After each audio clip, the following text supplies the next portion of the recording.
So today is Monday. I have chest, shoulders, and triceps. So I'm gonna get into my warm-up and then we'll get started with the workout. I just like to start with some around the worlds, really get my rotator cuff nice and warm. Usually do about 12 of these. Choosing a pretty low, moderate weight. This is just a warm-up. Next, we're gonna take a band. We're just gonna do some overhead pulls back and forth. And the last thing I like to do is just some banded lateral raises, slow and controlled.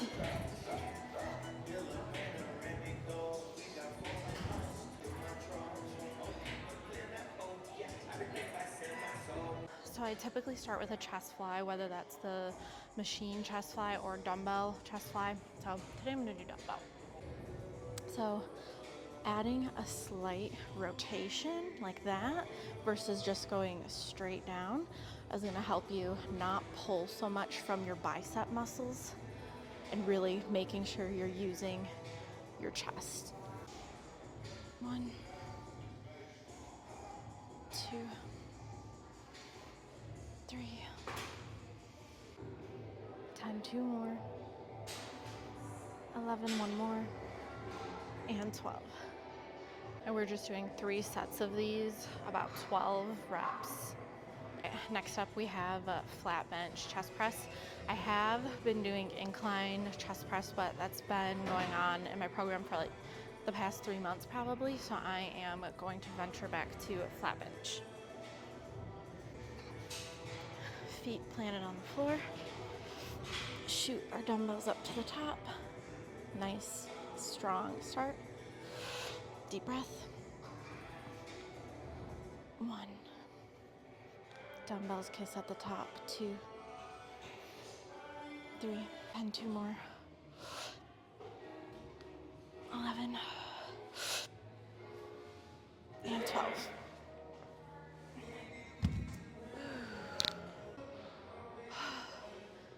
Now, rest times. This is a common question I get.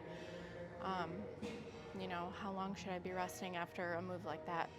And really the answer is going to depend on how heavy you're lifting. So for me personally, 35s are kind of one of my easier weights to start with. So I'm probably not going to spend 3 to 4 minutes resting because I'm used to doing the 40s, 45s. But I do want a good minute, minute and a half rest because my heart rate is pretty high.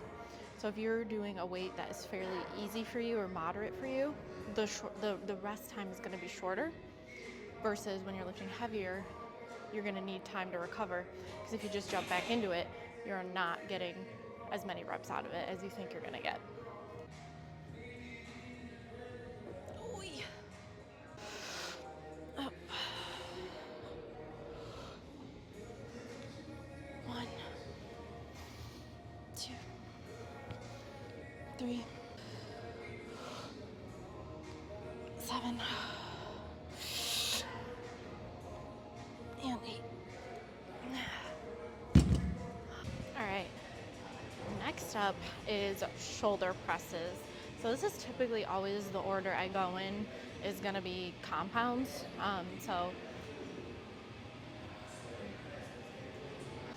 So next up we have shoulder presses. So I typically always do my chest compound first, then I'll go ahead and do a shoulder compound with some shoulder accessories, and then triceps. I usually just do about 2 tricep moves. As usual, shoulder blades against the bench, starting dumbbells touching my shoulders, shooting them up, core tight, and down. 1, not going too far down. 2, not stopping too high up. 3, 7,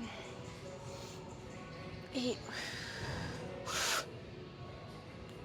9, and 10. Ooh. That got me warm.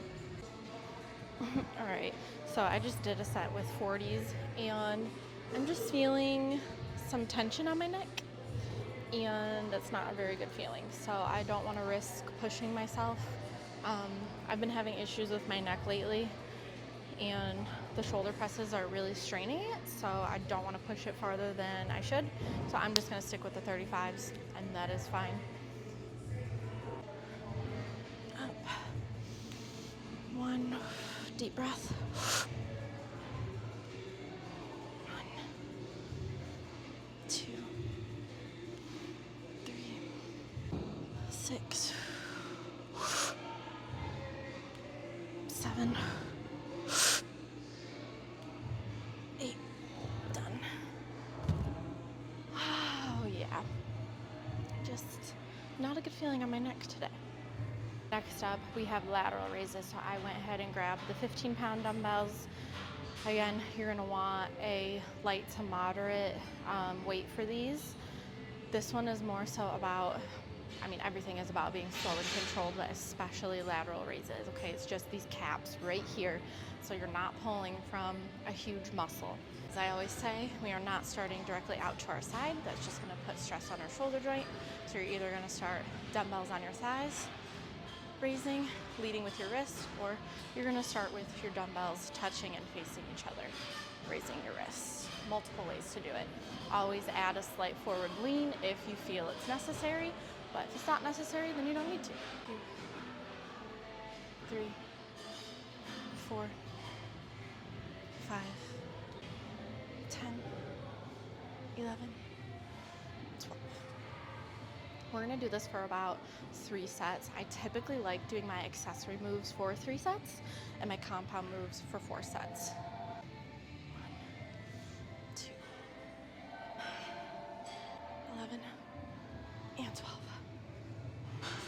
So next we're gonna target our front delts specifically. So you're gonna get a bench and we're gonna do seated alternating hammer grip front raises. So I do seated just to take away the momentum. So you're gonna use a light to moderate weight for these. And you're gonna go just about eye level, not past, especially if you're using a heavier weight.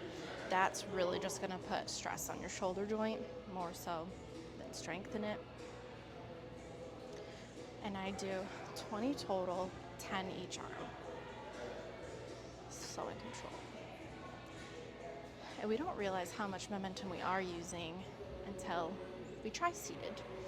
19 and 20. So I'll usually do about 3 sets of these. All right, next up we have skull crushers. You can do these with dumbbells, you can do it with the easy bar, however you want to do it. This is how I prefer it, and I also prefer close grip versus wide grip. So you're gonna choose your dumbbells or your easy bar. So I'm gonna find that little nook on the back of my head, extend my easy bar or dumbbells directly over my eyes, set it back just a little bit, bending my elbows below my head and extending above my face at the top. 1, extending over my face. 2, full extension and squeeze at the top. 3, 4, going all the way down. 5, 11, and 12. All right, up next we have tricep pushdowns. Now, I was using the rope for a little too long, so I got a little too used to it. So I've been doing the bar lately. When you start, you want to pull it down to about chest height, and this is going to be your starting point. So not up at your face and down, but right between your chest and face. 1, 2, 3, 9,